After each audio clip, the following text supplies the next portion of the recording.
In June of 2026, the Society for Advanced Bronchoscopy hosted a program titled Navigating Lower Cancer Risk Nodules in High-Risk Patients with Non-Invasive CyPath Lung Testing. This podcast series is derived from that program. In this first episode, a multidisciplinary panel explores the growing challenge of lung nodules and introduces CyPath Lung, a non-invasive test designed to help clinicians risk stratify with greater precision. Thanks for joining us for this program.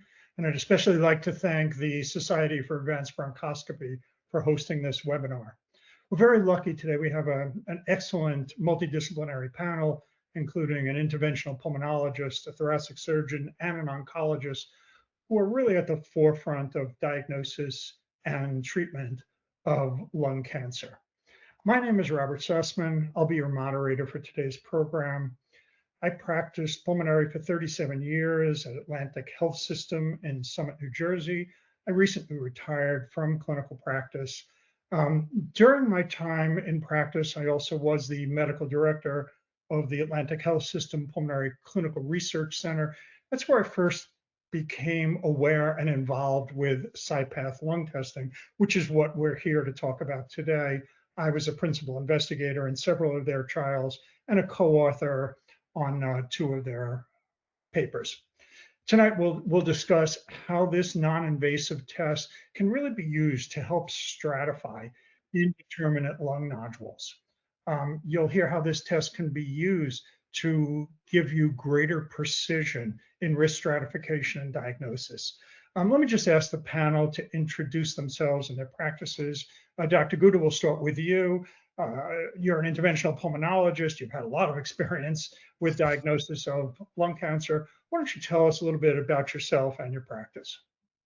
Thank you so much, Dr. Sussman, and honestly, the Society for allowing me this opportunity to speak. I'm an interventional pulmonologist trained out of Leahy, and I currently practice in Texas. We have a broad reach of patients in the broader DFW area. We have at least 3 clinics at this point that are essentially dedicated towards lung cancer. We have a very large swath of patient population that are suffering from cancer and all the manifestations of late stage disease and early stage disease. And ultimately, our goal is to stage shift the community, which comes from early detection. Thank you. Dr. Batiste is a thoracic surgeon. As we know, in general, thoracic surgeons see patients after they've already been diagnosed. Dr. Batiste, I think, will tell us a little later on that there are exceptions to that when patients haven't been diagnosed. But why don't you start off by just telling us a little bit about yourself and your practice? Sure. I've been in practice for going on almost 29 years. I trained in San Antonio at Health Science Center back in the 90s. My practice is really about 50% cardiac and 50% thoracic, with a little bit more interest in thoracic as the years go by. But I work primarily in a community hospital in East Texas, Texarkana. So CyPath has been very welcome to me as a practitioner for another tool in the toolbox in regards to what to do with these nodules that are found serendipitously and in high risk patients. And in the area that I live in, there's a dearth of pulmonologists, there's a dearth of everything. So the more information I can get with a patient with a lung nodule, the better and the happier I am with thinking about a management plan. Thank you. And last but not least, Dr. Gunagante, who is an oncologist, again, typically seeing patients after the diagnosis has been made, although there are some exceptions. Why don't you tell us a little bit about yourself and your practice?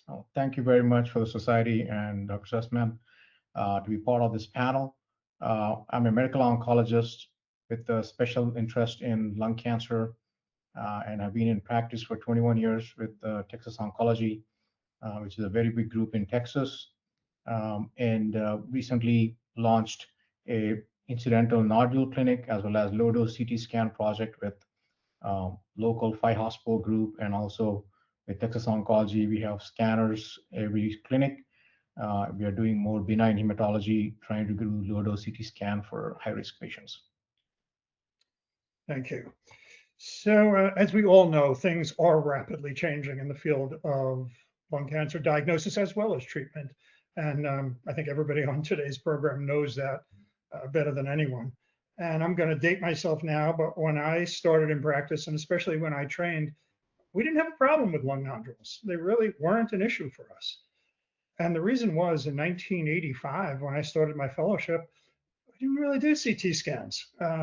They existed. They were used for neurologic purposes. They were starting to be used for belly, but to convince the radiologist, and at the time, the head of CT radiology at Bellevue was Dave Nadich, who many of you may know, one of the world's experts on lung nodules and CT scans. We'd have to beg him to get a CT scan. So we really dealt with lung masses back then and not lung nodules. But as we all know, things have changed. It took another decade or two until we had PET scans, longer than that until we had low dose screening CT scans. But now you guys have all kinds of new technology, robotic bronchoscopy, and you can go after smaller and smaller nodules.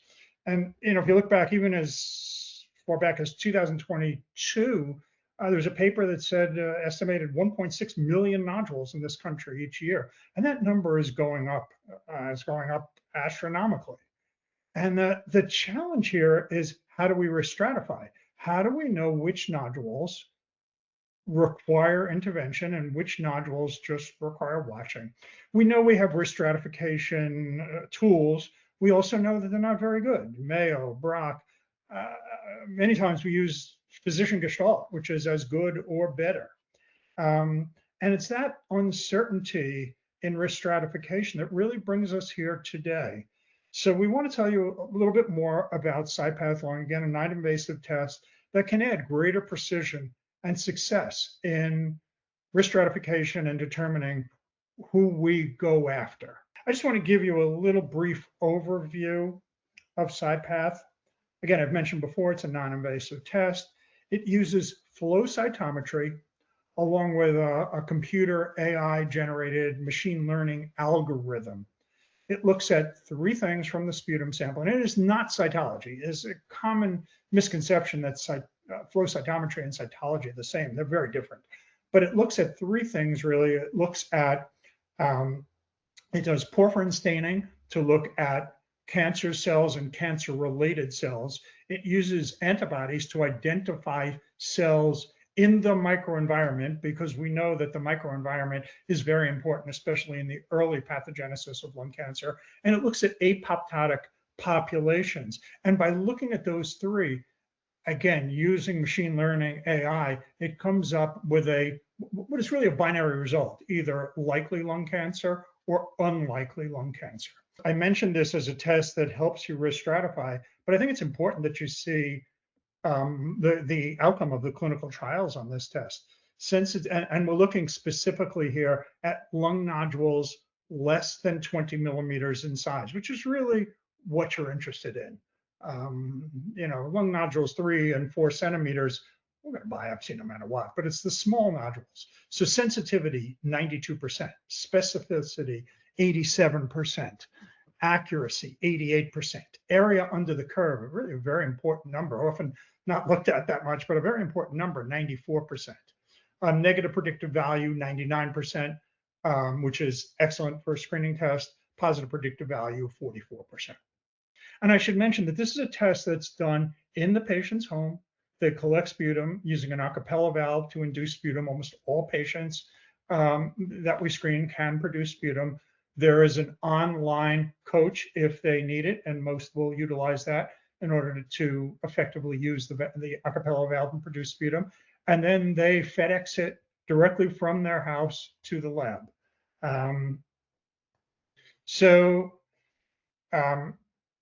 Early detection is really important.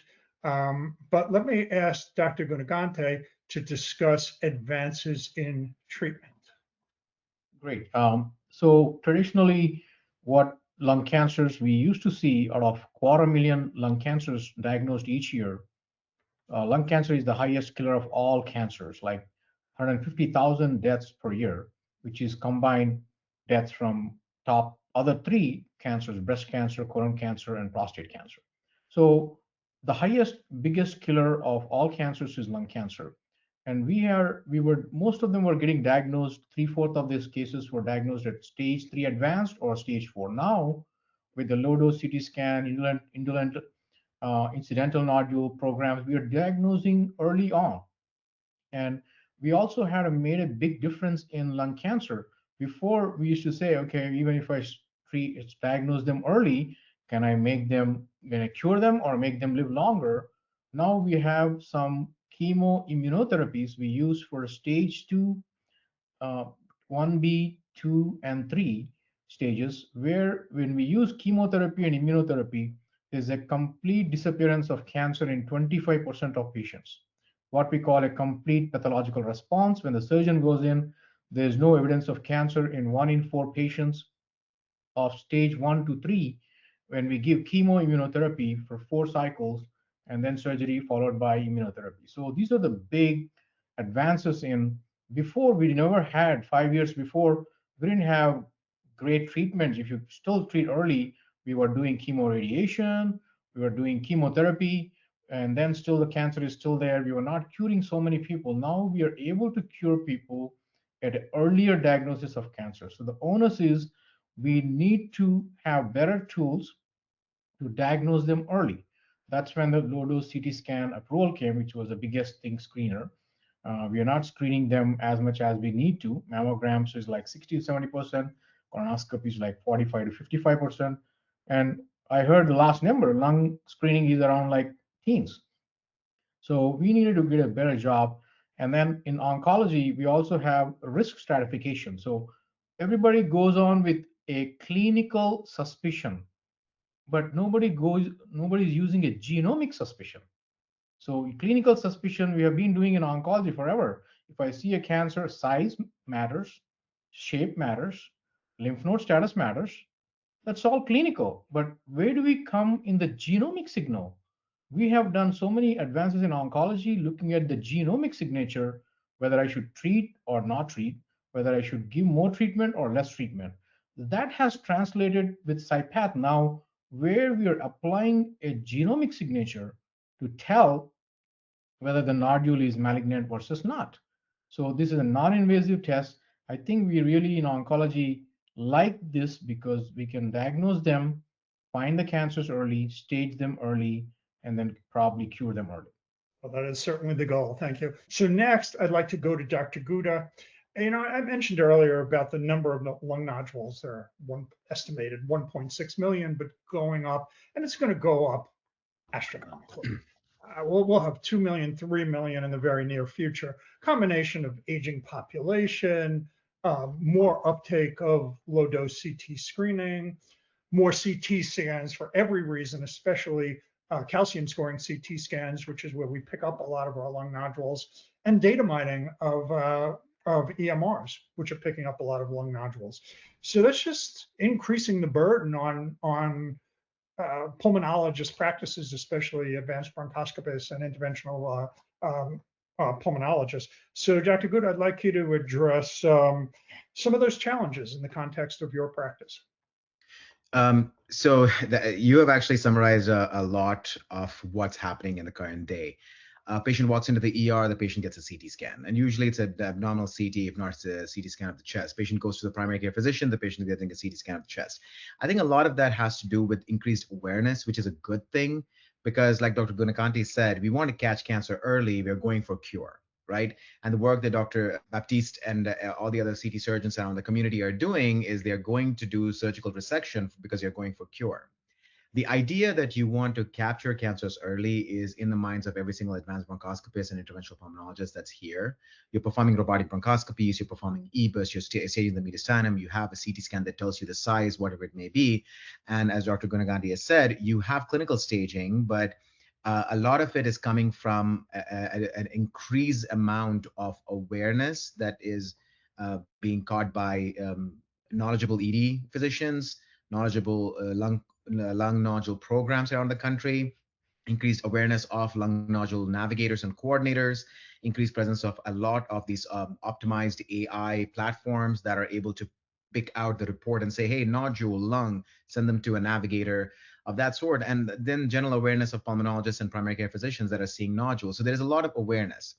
And we look at all of this in a couple of different ways. We look at them as those patients, and every single program is different. Our program is very much dependent on oncologists, and a lot of the patients that come to us come from an oncologist. So the clinical gestalt that you're talking about has already been addressed by the oncologist. So the pre-risk stratification of this, the probability of this nodule that's coming to my clinic of this being malignant is much higher, either because they have already had a solid organ tumor before, or they are at risk for developing lung cancer. So you're seeing in our program, we see a larger population of patients that are coming in with a higher pre-risk probability.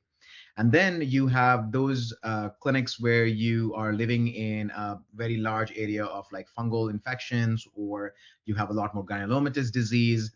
And then you're seeing a lot of what I would like to call a term is as junk nodules, trademarks still pending, but trying to figure out like those nodules that are present today are gone tomorrow, and day after tomorrow they're going to be back again. How do you approach those nodules in patients that are smokers, in patients that have a high probably a high Mayo risk probability? How do you approach those patients? So as increased awareness, increased automation of capture of nodules, increased conversation amongst ED physicians and hospitals and oncologists offices are undertaken, and when you have a large swath of area where you have a lot of these patients being sent to pulmonologists, I'm never going to say no to a patient that's coming with a nodule, because if this is early stage cancer, well, we have caught it, we have treated it, and the patient's now cured, right? And like Dr. Gunaganti said, the mortality associated with lung cancer that is at later stages, that is unable to get cured, is very high.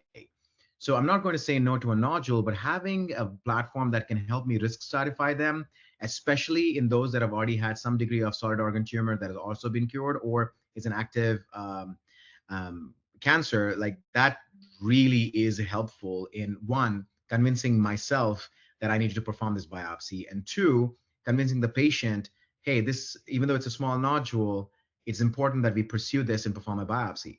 The advent of access is another thing that we need to consider, because at the time of the Fleischner criteria and every other criteria that we look at, which are the actionable nodules, the term actionable nodule gets thrown around quite a bit. It changes from practice to practice. Some individuals are comfortable going after nodules that are 2 centimeters and above. Others are more comfortable with nodules that are 6 millimeters and above. In our practice, we look at everything that is all the nodules as they come. We talk about them, we discuss them, we have a tumor board, and we go forward with pursuing biopsy. Access to those nodules is something that we have to also consider. Access to tools to perform biopsies is something we need to consider as well.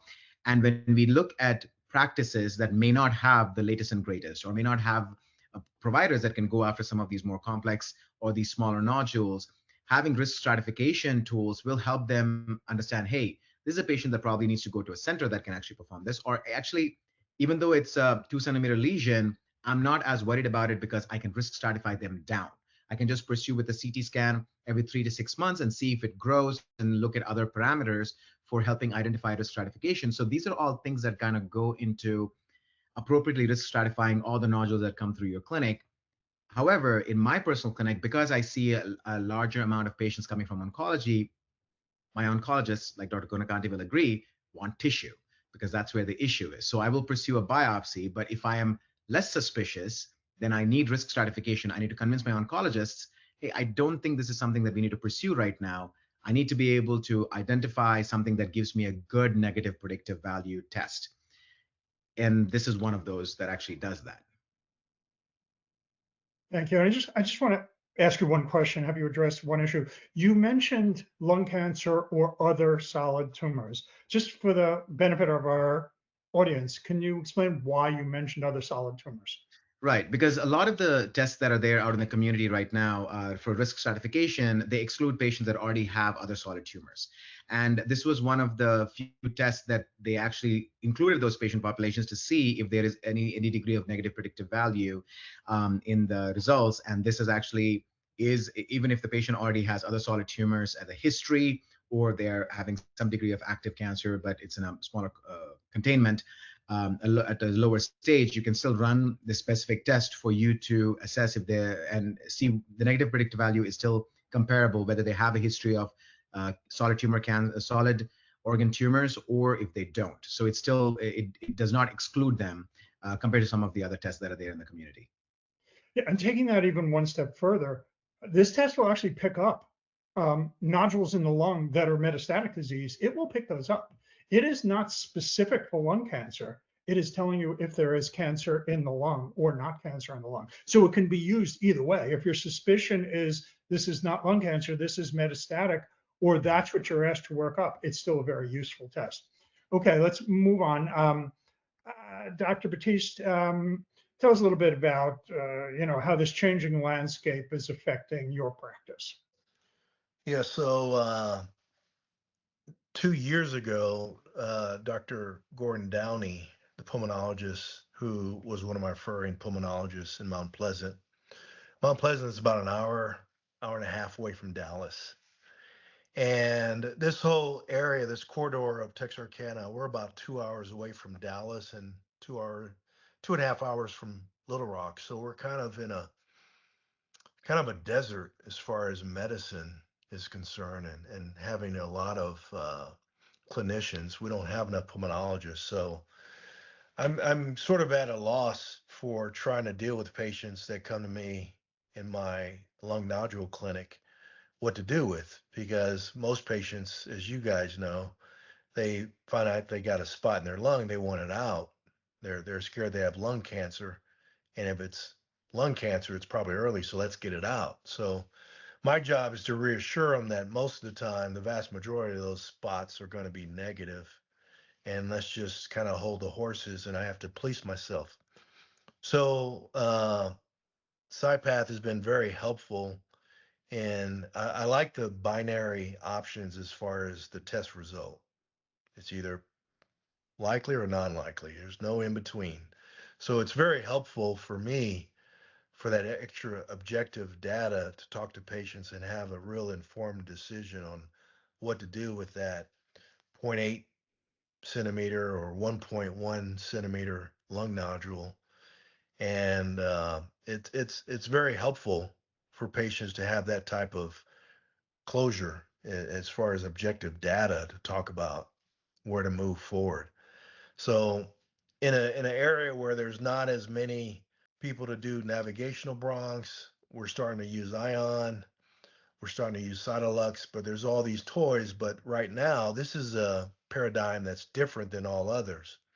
I kind of think of it as a Cologuard for colon cancer, in which patients give a sample at home. It's convenient, it's easy, it's private. This is very similar in that regard. And I think it's going to really be very helpful and have a niche for a lot of these patients that want to do something quickly and have some confirmation. And the negative predictive value is very, very key. I think Dr. Sussman, you really highlighted that important piece of data.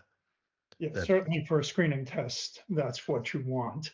This wraps up the first part of the conversation on navigating lower cancer risk nodules in high-risk patients with non-invasive CyPath lung testing. Be sure to look for episode 2, where the panel discusses CyPath lung in clinical practice, multidisciplinary collaboration, and the future of lung nodule management. You won't want to miss it. Thanks to the Society for Advanced Bronchoscopy for hosting this program, and to the expert panel, Dr. Sussman, Dr. Gouda, Dr. Baptiste, and Dr. Gunaganti. The full webinar will be available on the SAB YouTube channel. Thanks for listening.